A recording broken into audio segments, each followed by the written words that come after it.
Haruka is a loner who was constantly treated horribly by everyone around him. But when he and all his classmates get summoned to another world, life says, wait, I can make this worse. His classmates awaken broken, world-ending powers, and Haruka gets skills so useless they should have come with a refund and a 3,000-word apology letter. However, later on Haruka trains his trash skills, awakening a hidden power that makes him stronger than everyone. And it all started when a group of goblins are seen having a cookout, completely unaware that a mysterious figure is lurking in the shadows, observing them. As Haruka cautiously steps back, his foot lands on a tree branch, alerting the goblins. So, they immediately turn toward the sound, their eyes gleaming with excitement at the idea of expanding their menu. Realizing his blunder, he bolts away, but the goblins pursue him with enthusiasm, eager to throw him onto their grill. However, their feast plans come to an abrupt end as they clumsily tumble into a pitfall, one that had been strategically dug by their supposed prey. Back in his original world, Haruka was the poster child for pro-choice, as he had been a student who spent his lunch breaks alone, solidifying his status as a complete loner. He harbored a deep disdain for his classmates, primarily because they disrupted his reading.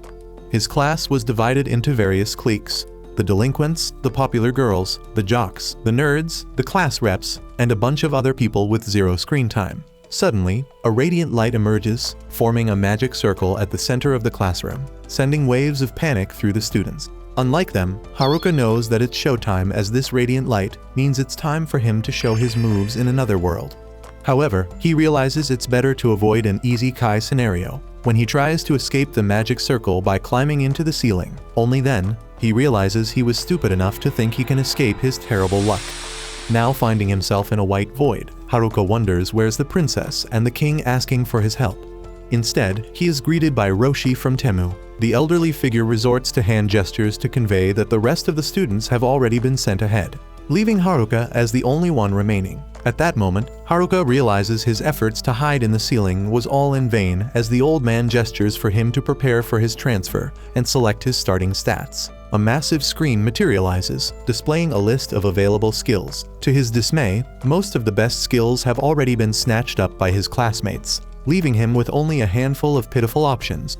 Browsing through the leftover choices, he quickly realizes how royally cooked he is, as none of them seem remotely useful, much like his own existence.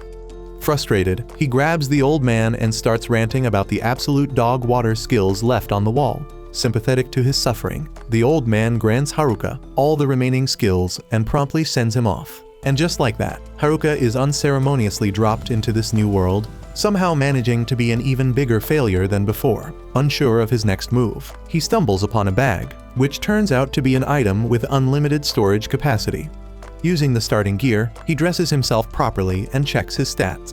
Due to one of his newfound skills, he is forced to roll a die to determine how his points are distributed. Rolling an unfamiliar letter M, he puzzles over its meaning. Since his skills are already dreadful, thought M will be a lot worse. But then, he learns that it stands for max skills. Examining his newly acquired abilities, he notices two peculiar ones. The first, Loner, prevents him from having companions, while the second, Servitude, grants him the power of a Republican in the 1900s.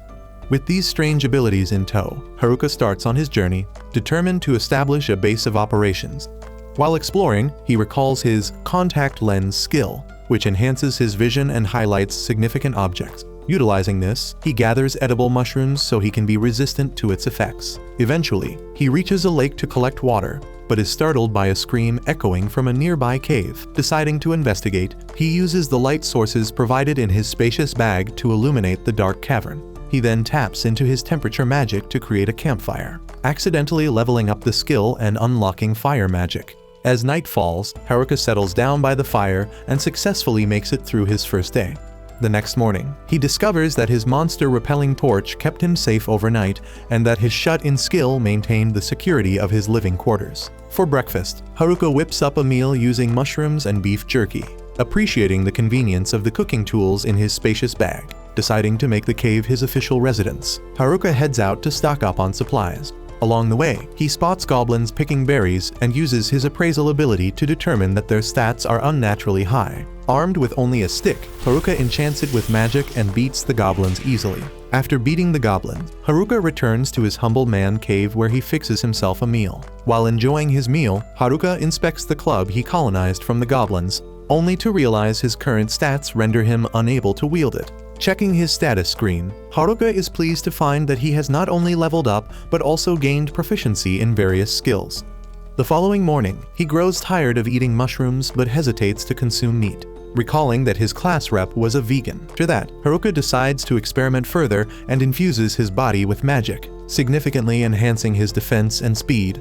He then sprints and darts around, which he uses to defeat the goblins. Haruka dedicates the next day to hunting more goblins, refining his magical abilities at night. By the 5th day, he manages to defeat a goblin with a single strike and celebrates by spicing up his little dollhouse, making it a more comfortable atmosphere. That evening, Haruka chases after a rabbit. He even manages to catch it, thinking that now he's eating good. Unfortunately, Haruka's problems only escalate further when he spots the delinquent group walking towards his direction. Seeking cover, he uses his special vision and learns that he is completely surrounded by the baddies, jocks, nerds, and class rep, all approaching in his location. At first, Haruka thinks that he should join the class rep, but ultimately decides against it as he reaches the conclusion that having a woman with him is a drag. A sudden excitement boils inside Haruka as he makes up his mind to conquer this ice sky world on his own. As Haruka hides from the delinquent group, one of them hears a noise, prompting them to search the area. One of them inches closer, about to bust him, but just then, a rabbit leaps out of the bushes, making them leave. Later, while the group is gossiping by the lake, Haruka, apparently forgetting he was hiding moments ago, decides to spy on them. The boys, being boys, discuss jiggle physics like turbocharged Reddit mods. They then move on to discussing a girl from the swimming club. It's then that Haruka spots a classmate, Tanaka, among them clearly uncomfortable with his current crowd. As the delinquents return to their base, Haruka decides he's had enough of playing detective for one day and heads back to his literal man cave. While frying mushrooms, he receives a notification that his loner job has leveled up. He checks his stats and finds himself at level 3, held back by 2 skills, Master of None and Blockhead. The first prevents him from mastering any single profession, but makes him equally average at everything. On the other hand, Blockhead is simply a puppet on a string. On the 7th night, Haruka wakes to chaos outside. Upon checking, he finds that the class nerds have been ambushed by goblins and are struggling to fend them off. Wondering if he should intervene, he appraises them and finds that they're actually level 16, with professions like sorcerer, saint, guardian, and ninja. With his class filled with top athletes, prodigies, and celeb kids, Haruka realizes he ain't built like them. Confident that the nerds will manage just fine, he turns to leave only to notice goblins sneaking up on them. With no other choice, he jumps into action, single-handedly taking them out. Afterward, as they walk together, the nerds thank Haruka for saving them, but he brushes it off like it's no big deal. He takes them to his cave-turned-luxury hotel, where they are shocked to find he's basically built himself a 5-star retreat. As he pours them some juice, Haruka asks what led to their goblin encounter and why they were all alone. The nerds then reveal that they've been on the run from the rest of the class since the very beginning. It all started on day 1. As panic spread among the students, the nerds kept their cool, having already studied their skills. The class reps stepped up, trying to calm everyone down and warning that their noise would attract enemies.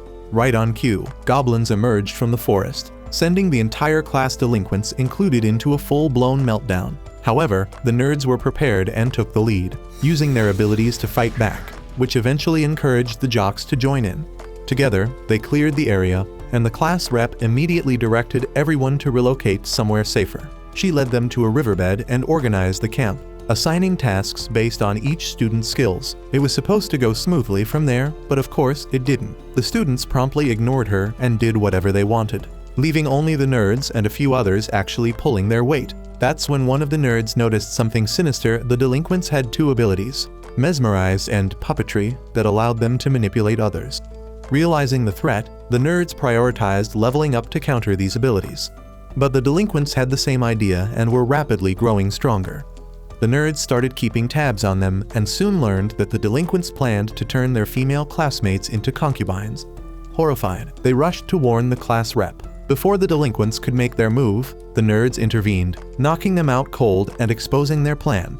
They were immediately banished, and that should have been the end of it. Instead, the delinquents returned later and burned the entire camp down, throwing everyone into disarray. Then, the annoying girls accused the nerds of provoking them, and soon the rest of the class followed suit. Even though the class rep defended them, The situation turned so toxic that the nerds decided to leave. Hearing all this, Haruka is so moved that he throws them an all-you-can-eat mushroom party. He has such a good time that he even decides to spend the next day with them, realizing that he might not actually be a loner at all. The following morning, the nerds set off to find a town and become adventurers. They invite Haruka to join, saying their group is the only one where he might actually fit in, but he turns them down and shoos them away. In reality, he feels his skills are too awful to keep up and doesn't want to drag them down. Instead, Haruka decides to check on the class rep and ensure the delinquents don't pull any more bullshit. On the way, he encounters a kobold, which bites him but is swiftly knocked out. Later that night, he arrives at the former camp,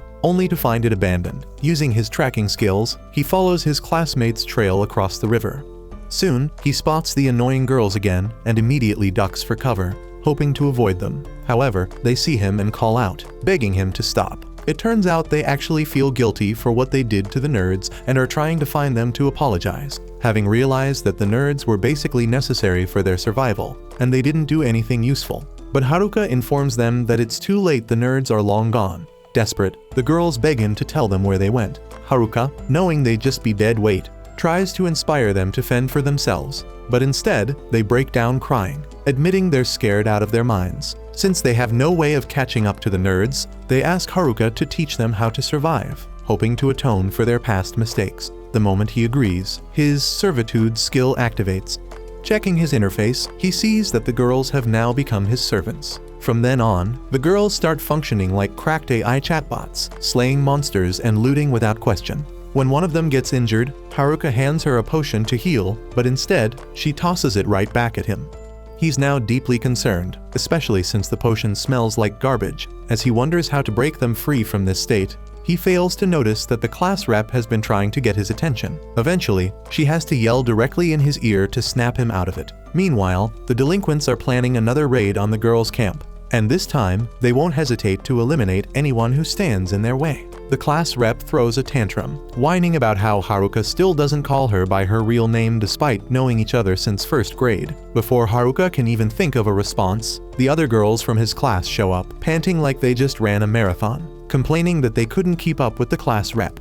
She immediately shifts her focus, asking Shimazaki and her friends why they look like they just saw a ghost. Haruka hesitates to explain his servitude skill, mostly because he barely understands it himself. However, once he does, the class rep goes off, ranting about how such skills are usually exclusive to monsters, not humans. But Haruka clarifies that it activated on its own, and now he's got no clue how to turn it off. With the entire class staring at him, Haruka decides it's time to dip. Unfortunately for him, the class rep commands him to stay put, snapping Shimazaki back to her senses. After reviving the other two baddies, the girls huddle up to discuss what to do with Haruka, while he patiently awaits their judgment. With no verdict in sight, he busies himself by making decorative items for his man cave. Somehow, he ends up buried neck deep in the mud, forcing the class rep to yank him out. Once he's standing again, she informs him that they spoke with Shimazaki, who confirmed that Haruka was only trying to help them survive. To show their gratitude, the group collectively bows before him. Much to his embarrassment, he asks if he's free to leave now, but the class hoes remain determined to squeeze some survival tips out of him. When he mentions heading home, the class rep calls for another meeting, realizing Haruka has an actual base while they've been roughing it out like cavemen. Curious, she asks how many people he can house, and after some quick math, Haruka naively admits that he can accommodate around 240. He even adds that he could fit more if he removed the kitchen and baths, which immediately earns him a death glare. The class rep fumes over the fact that they were out there sharing underwear, while this clown was living in a 5-star fortress. As he guides them to his base, he uses his appraisal eye to navigate the dense forest. By the time they arrive, the girls are exhausted, but their fatigue vanishes the moment they lay eyes on his fully furnished palace, complete with furniture and everything. The second he points out the bathroom, they toss their uniforms aside and dive straight into the tub, desperate to scrub the grime off their bodies. Haruka instantly captures a mental image, so when he dies, he'll be happy. However, he can't ignore how the once gentle girls have become wild barbarians, hardened by the dangers of this world. Later, he retreats to his tent, built a safe distance from the feral feminists, only for the class rep to stroll in. She thanks him, admitting that things were falling apart after Oda and the boys left.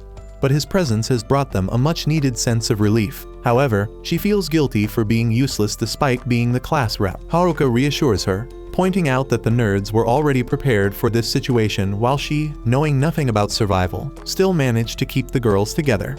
His ridiculous antics lighten her mood, and she even jokes that he's doing better than the nerds, which must mean he's the biggest weirdo of them all. That night, while the girls sleep soundly, Haruka and his junior remain wide awake, their thoughts filled with what's to come tomorrow. The next morning, a purple-haired girl sits outside his tent, letting him know that breakfast is ready. Half asleep, Haruka asks for another 30 minutes, but instead of leaving, she awkwardly climbs on top of him, whispering that they've made fried fish. Overjoyed, Haruka accidentally headbutts her, then gets emotional after his first bite, revealing that it's been ages since he last ate fish.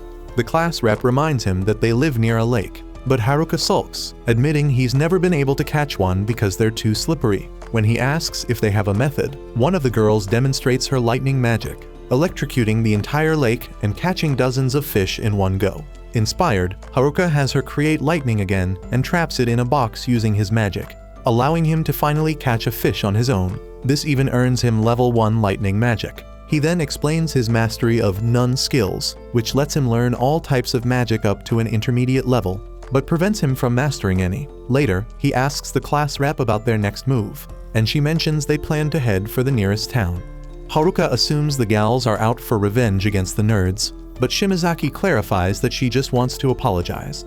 Ignoring that nonsense, Haruka offers to help them level up before leaving. Rallying the girls, he asks for their current levels, only to discover that they're all flexing their level 15 status while he's stuck at a measly level 7. As if on cue, 3 low-level kobolds show up, and Haruka orders the girls to fight them so he can assess their skills. Despite their high levels, the girls get absolutely demolished, leaving Haruka both frustrated and disappointed. Later, they gather in his tent to vent, making every excuse under the sun to cover their incompetence. After some much-needed training, the girls face the kobolds again, and though some try to wiggle out of the fight, the rest team up and finally emerge victorious. Taking a sigh of relief, Haruka is caught off guard when the class rep thanks him for everything and asks him to join them on their next adventure. That night, elsewhere in the forest, one of their classmates frantically runs from a hooded figure. Desperate, he trips and falls, pleading for mercy, swearing that he doesn't have the skill the hunter seeks. However, his cries fall on deaf ears. The hooded man smirks before strangling him to death, leaving his lifeless body behind like discarded trash. Deep in the woods, Haruka leads the group, determined to keep them safe from the lurking delinquents. His plan: get out of the forest as soon as possible. However, their path is suddenly blocked by an orc. While the girls tremble in fear, Haruka confidently tells them to watch and learn as Haruka handles the situation with ease. The orc strikes first, but Haruka instantly teleports behind it, recalling the nerd's intel that orcs are immune to physical attacks but vulnerable to magic. He scans his skill set and finds 4 elemental magics at his disposal. Just as he's strategizing, the orc finds him again and lunges. Haruka dodges at the last second and counters with a powerful strike to its head, leaving the creature wailing in defeat. Confused as to why his physical attacks worked, Haruka shrugs it off, promising to use magic next time to maintain his credibility. Another orc appears, and this time, he launches a fireball straight at its head, easily defeating it. The girls, unimpressed by his effortless victories, complain that they're learning nothing from him, claiming his plot armor is simply too strong. Later that night, while the girls enjoy dinner, Haruka busies himself setting up traps to protect them during their sleep. He pulls out a map, generated using his various skills, to chart the best route for tomorrow. Suddenly, he senses movement. Bracing for an attack from the delinquents, he prepares himself only to realize it's the jocks, a group he's on friendly terms with. Suspicious, he assumes they've come for the girls, but the jocks clarify they're actually here for him. With trust dwindling after the delinquents' disgraceful use of degenerate skills, they warn him of an even more dangerous ability: hijack. Haruka playfully teases them, pretending he might have the skill, but instead of fear, they seem relieved, believing the skill would be safer in his hands. Amused, Haruka clarifies that he doesn't have hijack but does possess servitude, an ability that enslaves others, something they argue might be even worse. Before leaving, they ask him to pass an apology to the class rep for the trouble they've caused her. Unbeknownst to them, the class rep is secretly eavesdropping from behind a tree. The next morning, as they prepare to continue their journey through the forest, the class rep asks Haruka for a private conversation. She reveals that she knows about his late-night meeting with the jocks and confesses that she possesses the hijack skill. To her surprise, Haruka already knew, showcasing his sharp intuition. She explains that hijack allows her to steal another's skills, but only after eliminating them. Worried about how he perceives her, she asks if he fears her. With unwavering confidence, he tells her he has no reason to be afraid, as long as the power is in the hands of someone he trusts most. Overcome with emotion, she bursts into tears, prompting him to tease her for crying so much. She counters with generational riz, claiming he's the reason she cries tears of joy. Hours later, as they near their destination, Haruka spontaneously sets up a juice stand. One of the girls boldly offers to help him, but the class rep swiftly intervenes, scolding them for their degeneracy. Spotting a river, Haruka decides to experiment with his abilities, instructing the class rep to keep an eye on the others. Using magic infusion and weight magic, he makes himself lighter and leaps from tree to tree like a coked-up Naruto before soaring into the sky. Unfortunately, his flight is short-lived, and he plummets. The next day, despite Haruka's precise navigation skills, the girls engage in classic NPC behavior, slowing their progress. Nevertheless, they finally emerge from the forest into an open field, inching closer to the town. As Haruka opens his skill tab, he discovers a new ability, Airwalk. Testing it out, he begins walking on air, much to the class rep's dismay, who frantically begs him to come down before he gets hurt. Ignoring her pleas, he scouts ahead and spots the world's native NPCs battling monsters. When he reports back, the girls insist on helping. Haruka, ever the skeptic, warns that these NPCs could be villains, but the class rep convinces him otherwise, promising to fight them herself if they prove untrustworthy. Unable to refuse her, he agrees, declaring that as a true Sigma, he must protect his harem. Channeling his powers, Haruka unleashes a barrage of elemental magic before using wind magic to propel himself into the air. Unfortunately, the powerful gust also sends the class rep flying with him, forcing her to grab onto his cape. As they rapidly descend, they brace themselves and crash into the monsters, saving the NPCs in the most dramatic fashion possible. The grateful NPCs explain they were on a guild mission to hunt wolves, but would have perished without Haruka's intervention. As he waits for the girls to regroup and the class rep to regain consciousness, he generously offers the NPCs some grilled mushrooms. Upon taking a bite, they regain their strength. Moments later, the class rep wakes up, just as the girls arrive and excitedly fangirl over the female adventurers, eagerly admiring every detail. The NPCs offer to escort them to Amui, and upon arrival, Haruka dramatically draws a line in the sand before they all leap over it in celebration, marking their safe arrival into town. Meanwhile, back in the shadows, the delinquents plot their next degenerate ambush. Tanaka proposes regaining their mesmerize and puppetry skills first, and the others agree. With vengeance in their sights, they turn their attention to the nerds, determined to reclaim their lost abilities. However, unbeknownst to them, the jocks have been watching their every move, realizing that things are about to take a dangerous turn. While the girls and the class rep are thrilled to arrive in the town of Amui, Haruka is far from excited, as the sheer number of people is overwhelming. Still, since he successfully escorted the girls to town, he considers his job done. As the girls wear out the class rep with their excitement, she turns to Haruka for backup, only to find him in full nonchalant mode. Annoyed, she scolds him for being a lazy bum before blowing her whistle to rally the girls, briefing them on their objectives. First, they'll join the guild, then sell the treasures they acquired, and finally, they'll enjoy sleeping on proper beds. The search for Oda's group can wait, but the girls disagree, pushing for Oda's rescue first. Upon reaching the guild, the local NPCs inside-eye the girls, but after, the knight intercepts Haruka to inform him that the guildmaster wants to see him. Leaving the class rep to handle registration, Haruka heads inside and meets the guildmaster, warmly thanking Haruka for saving After's party. Relieved, Haruka makes his way to the exchange counter and dumps a heap of spellstones onto the table. The clerk panics at the overwhelming pile of diamonds, pleading with him to wait a day for a full assessment. Meanwhile, the girls proudly announce they've completed their guild registration, impressing After with their unexpectedly high level 30 status. Wakana then pushes Haruka to register as well, confident that he'll pass with ease. However, the clerk states that Haruka's level is too low to qualify. Desperate, he falls to his knees, begging for an exception, but she remains firm. Since Haruka is below level 10, he needs a party to register, and if he wants to travel solo, he must reach level 20. Haruka realizes he's completely screwed. recalling that his loner ability prevents him from forming parties, and level 20 is a distant dream. With Haruka down in the dumps, the class rep takes charge and finds a place for the girls to stay. That night, they check into a love hotel recommended by the guild.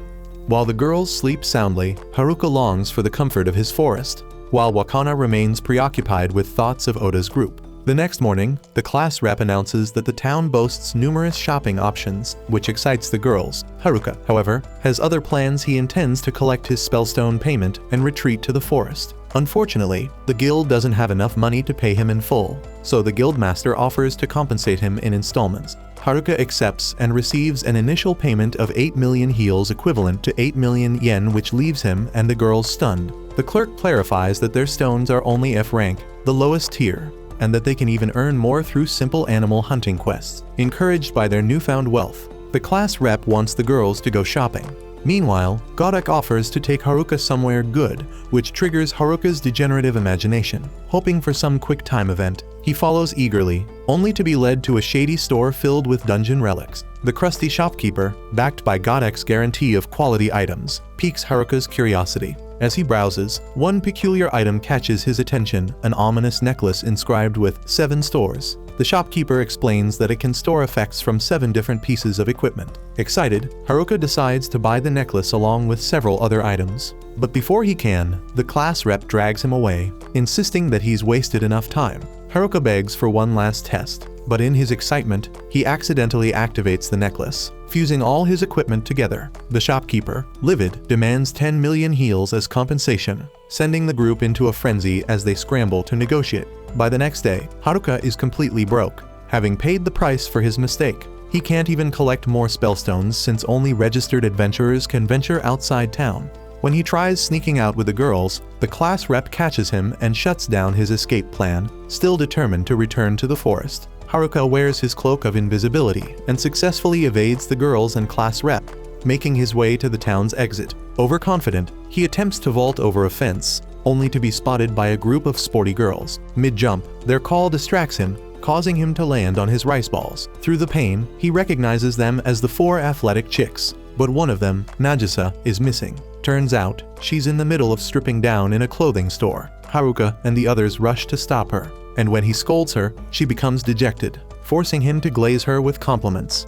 The following day, the girls prepare for a guild quest. Haruka hopes to join, but the class rep forbids him after his failed escape attempt, ordering him to stay put. He feigns obedience but immediately uses his invisibility cloak to sneak outside. While traveling, he encounters a ruined village and some goblins, but ignores them in favor of reaching the forest. However, when he passes a group of bandits raiding a carriage, one of them spots him and attacks, declaring that no witnesses can be left alive. Haruka swiftly retaliates with fire magic, but the bandits endure the attack. Realizing his magic won't suffice, they switch to close combat, but Haruka channels his inner Bruce Lee, dodging their moves with ease. Unfortunately, in his cockiness, he lets slip that he's jobless. Recognizing his mere level 9 status, the bandits activate their weapon skills. Haruka braces for trouble, but after a few attacks, he notices their predictable patterns and effortlessly dodges, allowing them to exhaust themselves into defeat. A noblewoman emerges from the carriage, introducing herself as Muriel.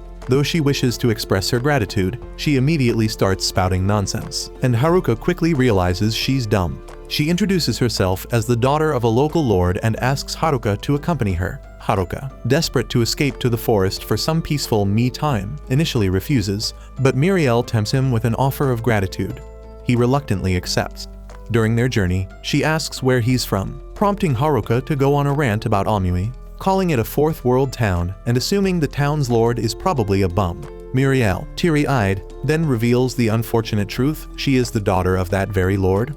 Realizing what this means, Haruka pleads for her to let him leave, but she insists on giving him his prize to prove that the women of Amui are worth far more than he assumed. Meanwhile, deep in the forest, a confrontation unfolds between a group of delinquents and a band of jocks protecting the girls.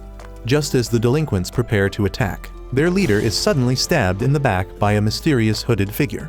Seeing how their leader has fallen, Shu tries to fight the attacker, but gets stabbed instead like a noob. As the hooded figure continues to defeat them one by one, The jocks decide to flee for their lives, but are stopped by the killer. Meanwhile, back in the carriage, Haruka whines and complains about how he doesn't want to return to Amui, causing Marielle to tear up. Finally, once they arrive, Haruka is taken aback by Marielle's mansion. It's at this point he realizes no amount of education or hard work can beat generational wealth. Feeling sorry for himself, Haruka decides to bail when Marielle catches him and throws a fuss about how she intends to thank him for saving her. Once she shows Haruka to the dining table filled with meat, Haruka's woes finally vanish and he digs in. However, since Marielle is hell-bent on creating a good name for her town, she hands Haruka a bag of moolah and an ID, proudly announcing that he can now come and go as he pleases. While Haruka gushes about the sweetness of the reward, Marielle fumes with anger as she tells him to remember the name of Amui from here on out. To her misfortune, Haruka's attention is completely occupied. The next day, Haruka tries to talk to the class rep, who just scolds Haruka for leaving the town. Of course, the minute the girls leave, Haruka is back on his shenanigans. This time he proudly flaunts his ID to the border guard and vows to never look at a carriage in danger. As he arrives at the forest, Haruka's heart swells with peace, seeing the similar sight of mushrooms, lake and low-tier monsters. As he dreams about bed rotting, an orc presents itself, but Haruka quickly boinks it with the staff he bought from the sketchy vendor. As he continues his journey home, Haruka senses something amiss. His hunch is proven true when he notices bloodstains on the forest bed. Using his enemy detection sight, Haruka notices footprints and a trail of blood. The feeling of dread creeps in, causing Haruka to look for the jocks, and he quickly finds them unconscious and gravely injured against a tree. Without wasting a second, he throws a potion on the dumb jocks, which revitalizes their health. Kakizaki opens his eyes and asks Haruka if he and the girls are okay. A smile forms on his lips as he tells Kakizaki the girls are safe and sound, all thanks to them. Later that evening, Haruka learns all the delinquents have been slain.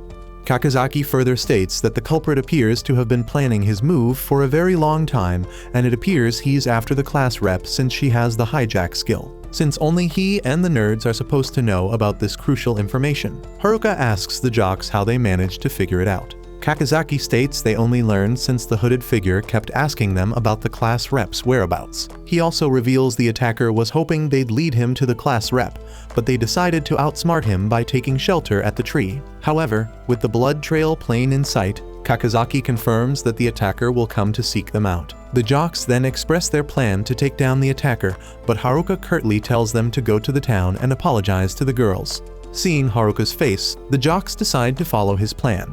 Once they leave, Haruka thinks that it would have been better to have the jocks, but at the same time, he can't risk getting everyone murdered. Meanwhile, in Amui, the class rep worries about Haruka's disappearance, while the girls assure her she needs not to worry.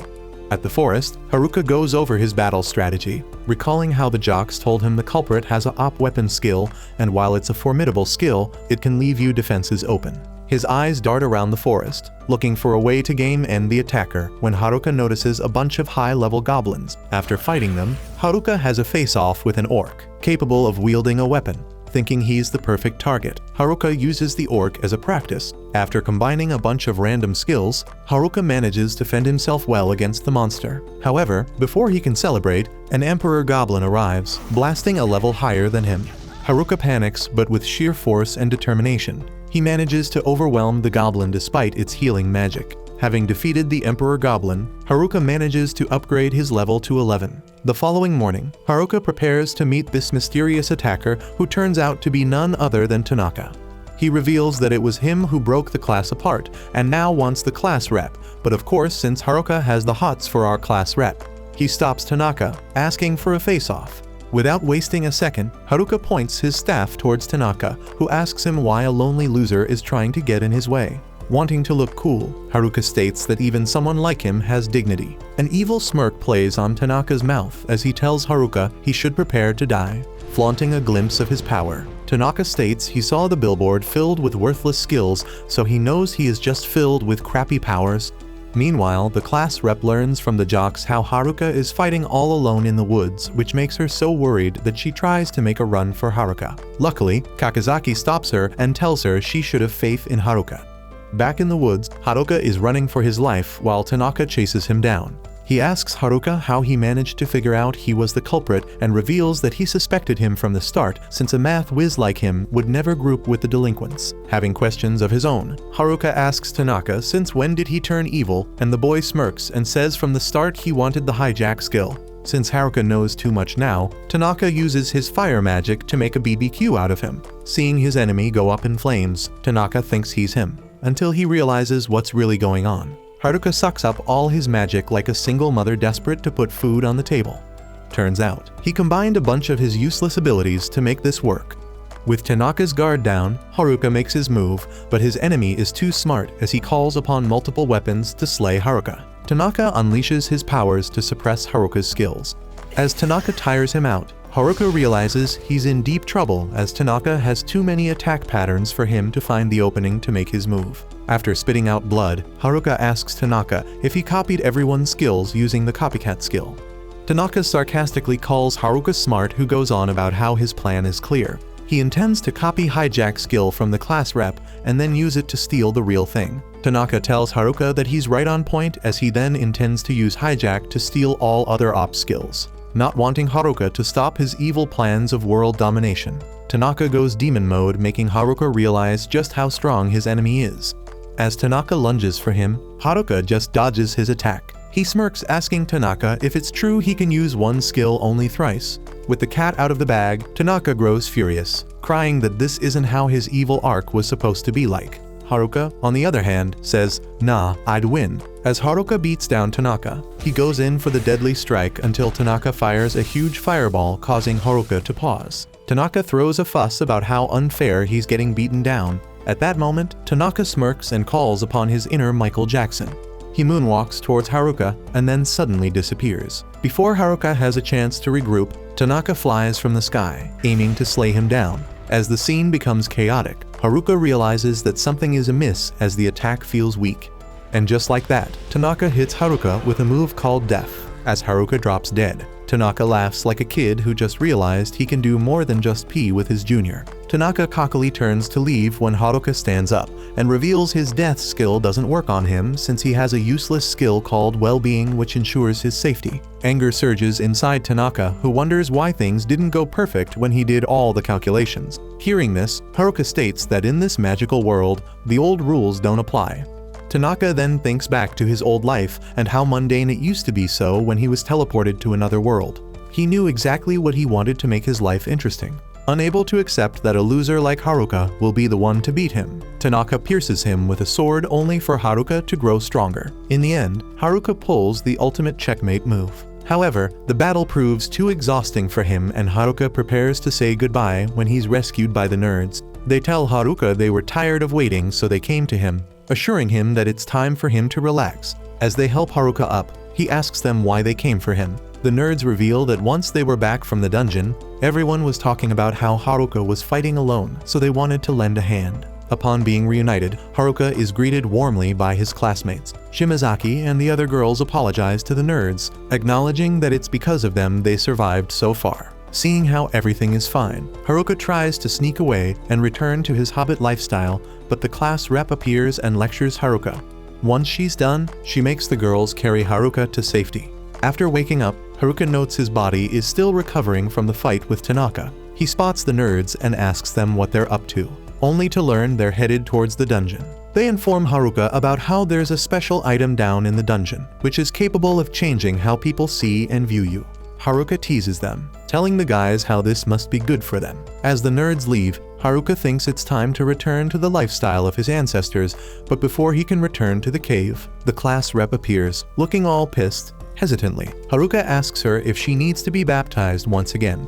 The class rep angrily tells Haruka he still has to hear a whole lecture from her since she's still upset about him leaving. Haruka falls to his knees and apologizes for his behavior, despite knowing he just saved her from an early death. Once the class rep forgives him, Haruka realizes women are scary. At that moment, he recalls the nerds telling him about the object, capable of changing one's perception. After exercising his last brain cells, Haruka reaches the conclusion that if he can get his hand on such an object, then everyone will like him, especially the class rep. Elsewhere, Lord Amui works hard when he's greeted by his daughter, Marielle, who asks him why he looks so tense. Lord Amui states that because of the increase in monsters, he's trying to devise a strategy to ensure everyone's safety. Suddenly, the dungeon soldier barges in, revealing they have trouble.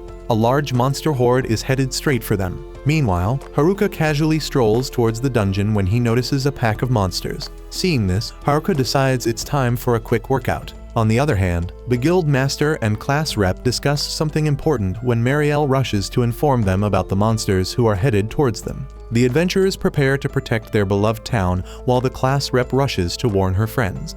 She stops midway, realizing the troublesome Haruka is missing. In the meantime, Haruka analyzes there's an orc king amongst other orcs, but this doesn't stop him from annihilating his enemies. Back at Amui, Marielle gathers everyone to defend their town, while elsewhere, Haruka easily takes down the last giant orc. With the crisis averted, Haruka heads towards the dungeon. Upon entering, he finds the dungeon. He then comes across a treasure chest only to realize it's filled with junk. After coming across multiple junk-filled chests, Haruka becomes frustrated until he realizes he can easily sell all of this crap to the creepy shop back in Amui. Wanting to earn a pretty penny, Haruka decides to head back to town where he's greeted by tensed-up townsfolk. The class rep rushes to greet him, explaining how Amui is in danger as they're about to be hit by a monster pack. Hearing this, Haruka casually reveals he took care of all the monsters, shocking everyone. The girls pout, asking Haruka why he always has to risk his life, making the boy wish he was a cockroach in his next life. Later on, he continues to get lectured by the guild master and Marielle. Seeing the dejection in Haruka, the guild master reveals he's afraid he's going to risk his life when a stronger horde of monsters presents itself. Marielle also reveals how the monsters have grown active as of late, which is why he needs to be careful. Later that night, as Haruka lies in his bed, he thinks about how he must find the item which will make him likable, or else his hobbit lifestyle will be gone forever. The next day, he stops the creepy unk from the shady shop. The seller tells him to go away, knowing what calamity followed thanks to Haruka. However, Haruka assures him he's just here to know more about the object that'll make him more likable. The unk states that while he needs Bob the Builder to make his face appealing, he can make do with the pheromone ring that's in the dungeon. Haruka goes absolutely feral on the poor dude, asking for the location of the ring until he finally learns that the ring is probably somewhere in the 50th floor. Before Haruka can get excited, the unk states he must clear all the floors to get to level 50.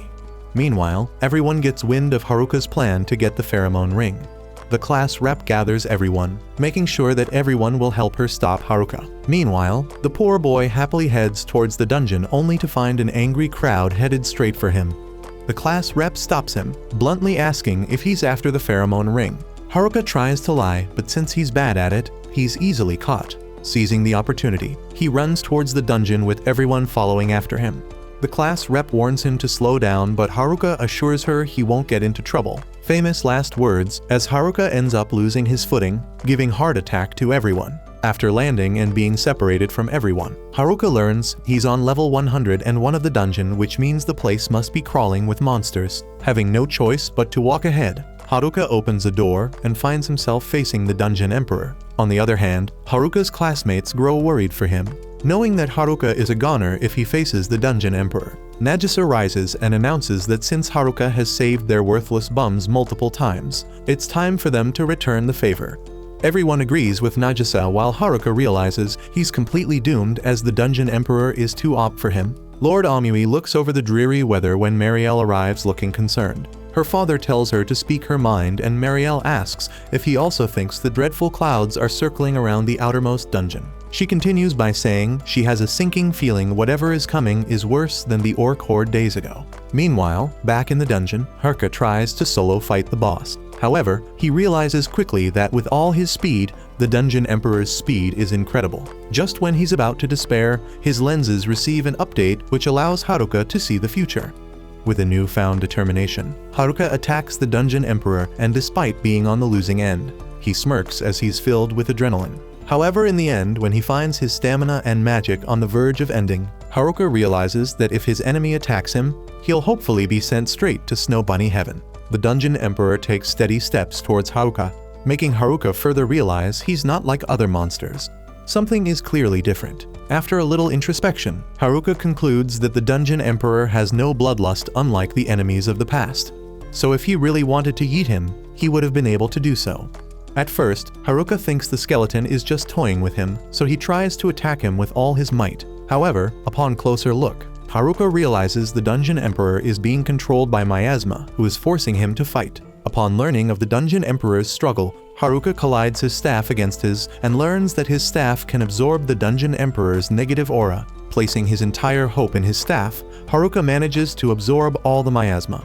Once the Dungeon Emperor is free, Haruka smiles sadly, realizing that his enemy never attacked him because he wanted the mercy of death. Suddenly, the miasma starts to return to the Dungeon Emperor, making Haruka worry for him just when he's about to behead the Dungeon Emperor for his own good. Something in Haruka urges him to hug the Dungeon Emperor instead. He acts upon his feelings and ends up subjugating the Dungeon Emperor accidentally. Haruka instantly apologizes for hugging him and tells the Dungeon Emperor he will make up for it. When the Dungeon Emperor remains quiet, Haruka nervously tells him they're now teammates and asks if he has a problem with it. The Dungeon Emperor shakes his head no, easing Haruka's worries. He then uses appraisal on his new teammate and learns that the Dungeon Emperor is now known as Angelica. This shocks him, and the angry image of the class rep pops up, causing Haruka to shudder. As they head out, Haruka and Angelica are greeted by another floor master known as the Living Armor. Haruka states he can't fight back-to-back with level 100s. He fires his magic on the roof, hoping to just skedaddle, but finds level 99 Minotaur waiting for him.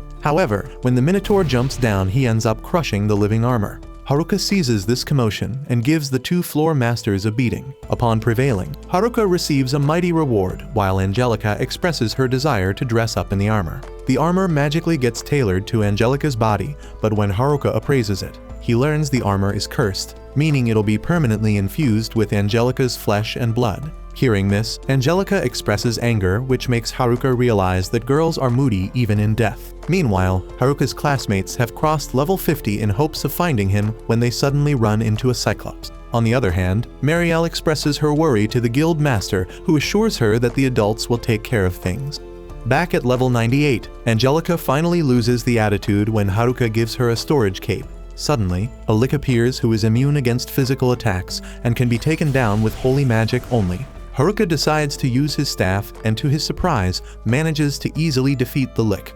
He thinks how he shouldn't have judged the staff's appearance because clearly it has helped him a lot. After covering many floors with his ingenuity, Haruka and Angelica make it to level 95 when Haruka senses something ominous. A floor master by the name of Living Sword appears, and when Haruka appraises it, he learns this boss is on level 100. Instead of worrying, Haruka employs Angelica to fight, and what do you know? She manages to finish off the Living Sword with ease. Meanwhile, on level 50, the class rep tries to get the Cyclops' attention, but when the monster ignores it, she prepares to die.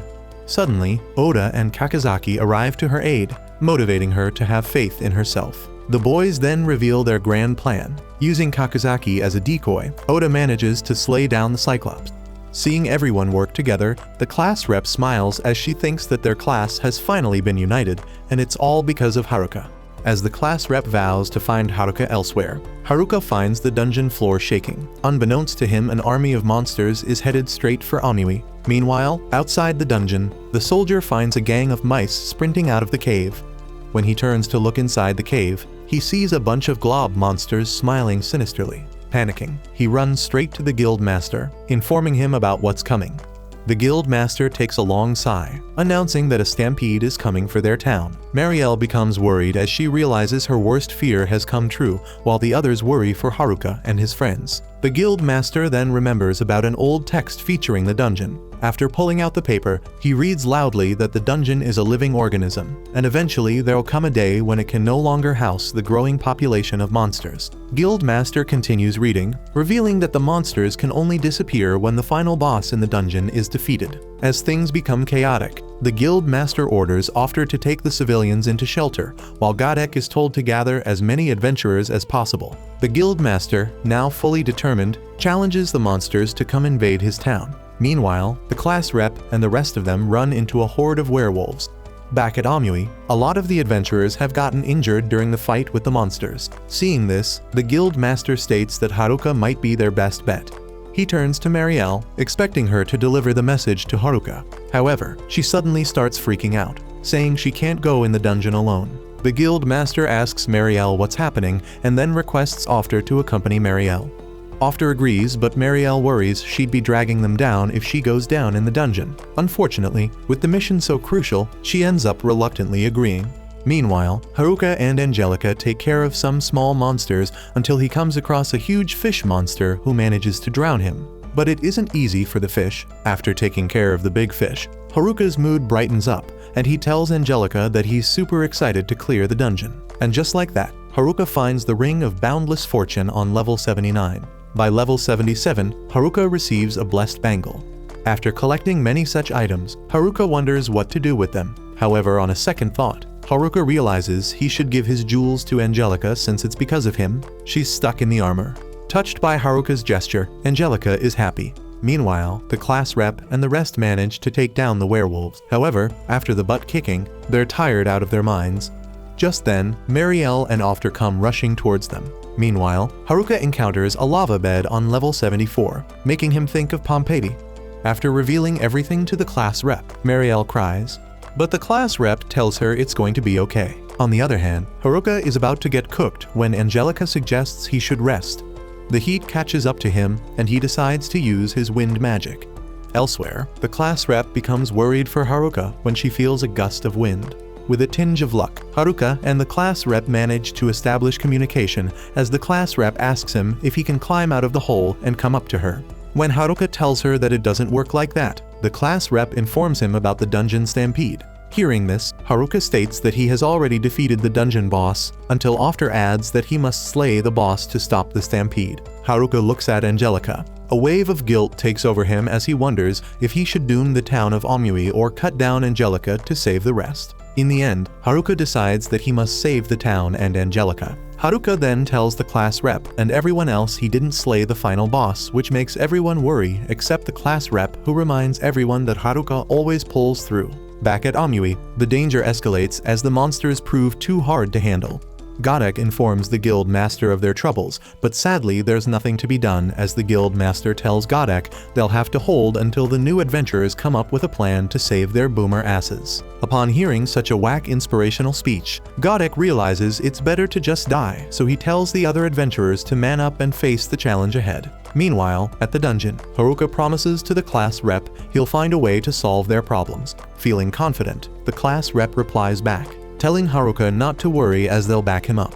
Once everything is said, Haruka tells Angelica that it's time to bring their game on. The duo then quickly proceed to wipe out the floor bosses with wit, might, and magic. Thanks to their brains and muscles, Haruka manages to garner a lot of treasures and level ups which he combines for a better chance to escape the dungeon. However, he abysmally thinks to himself that he has yet to get his hands on the pheromone ring which he came looking for. Later on, Haruka and Angelica arrive at a new floor, which is a makeshift forest.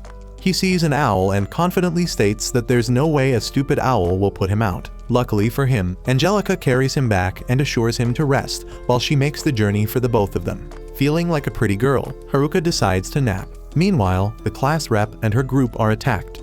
Frustrated, the class rep wonders when their trials will end and they'll get to go home. The nerds and the jocks try their best to harm the Sphinx, but it's all in vain until After reveals that the only way to clear this level is to solve a puzzle. Upon hearing this, the girls become nervous. It is at that moment the class rep realizes they all have room temperature IQ.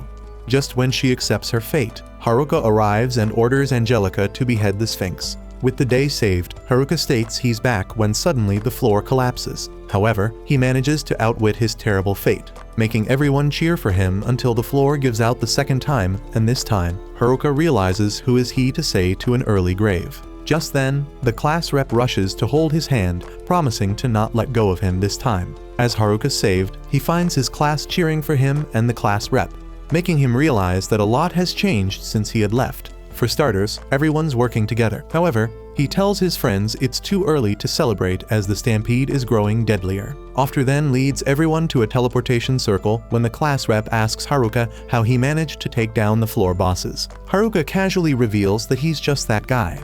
Upon being regrouped with the guild master and Godek, Haruka and the class rep informs them of the upcoming horde of monsters. Seeing the size of the monster army, Marielle realizes Amui is done for until the guild master comforts her. Suddenly, Haruka signals Angelica to do her thing, causing her to engrave her sword in the ground. In his heart, Haruka knows that Angelica rules the dungeon and its denizens. He is quickly proven right as Angelica's magic wipes out all the monsters within nanoseconds, shocking everyone witnessing the scene. Seeing their stupidly shocked faces, Haruka explains that Angelica is the dungeon emperor and tells them that she is instrumental to their success. The next day, Haruka rummages through his treasures and summons his class. Seeing the items, the girls lose their minds and jump on it, while Haruka hesitantly reveals he's going to charge them for their purchase. Seeing everyone happy, Haruka smiles, but then worries for Angelica. As Haruka's classmates receive their rare items, they talk about how Haruka has been so generous to them when Shimazaki points out that Haruka isn't so generous when he made a pretty penny out of this deal. And it's true, Haruka is now richer than Jeff Bezos. However, when he hears the class rep incoming, he quickly tries to hide his coins so the class rep wouldn't bug him to get her a Prada bag. The girl then tells Haruka that he should introduce Angelica properly to her. When Haruka does so, the class rep asks him if he perhaps used the pheromone ring on Angelica. Haruka quickly reveals that he never found the ring. Of course, in the end, Haruka comes clean, revealing it's because of his subjugating skill, which ticks off the class rep. She takes Angelica by the hand and runs away from Haruka, so she can learn more about her. Now alone, Haruka wonders if Angelica is going to be okay and secretly hopes she makes friends with everyone. Later on, Angelica finds herself facing a bunch of teenage girls, which everyone knows is worse than a shark-infested water body. The girls throw multiple questions at her, asking Angelica to reveal all her dark secrets so they can be best friends. But more than that, the class rep realizes that Angelica has been all alone, and since Haruka went above and beyond for her, they should try and make Angelica feel comfortable as well. The following day, Haruka happily greets the class rep, revealing he has things to do in the woods and wants to go. The class rep hesitantly gives him the permission until Haruka turns to Angelica and asks her if she wants to come along. When Angelica happily agrees, the class rep becomes worried as she knows Haruka doesn't know that Angelica is a normal girl. Deep down, she doesn't want Haruka to spend his time alone with a girl who is definitely superior in looks, so she tries to stop them. However, seeing Haruka's confused face, the class rep changes her mind and tells him to have a good time. At the forest, Haruka uses his speed skill and asks Angelica to keep up. However, on the way, Haruka ends up slipping on mushrooms but still manages to make a smooth landing. Angelica, on the other hand, tumbles straight down in his arms. While the dungeon emperor blushes various shades of red, Haruka calls her fat for a skeleton. Arriving home, Haruka dives in his bathtub and asks Angelica to join him, since in his mind, she's all bones and well, bones. So imagine his surprise when she shows up in nothing but a towel. Shocked, Haruka wonders if he has died and ascended to heaven. After overcoming his shock, he decides to have a chat with Angelica, who is unable to find her voice since she had been a skeleton for so long. Through sign language, she explains that she had been a spirit for a long time. However, the silver armor restored her flesh in order to activate its curse. Then the blessed bangle effects negated the curse on the silver armor, allowing Angelica to come out of it whenever she wanted. Learning all of this, Haruka realizes it's technically him who revived Angelica. He also comes to understand that this is probably why Angelica helped him out. When Haruka asks her if she wants to be on her own from now onwards, Angelica shakes her head no, making Haruka realize that what Angelica craves the most is human interaction.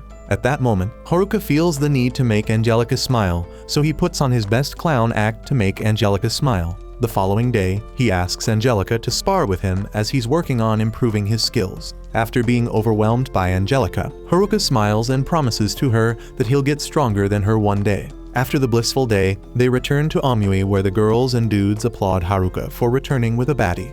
However, seeing Angelica have fun with the girls, Haruka smiles and urges her to go ahead and have fun with her new friends.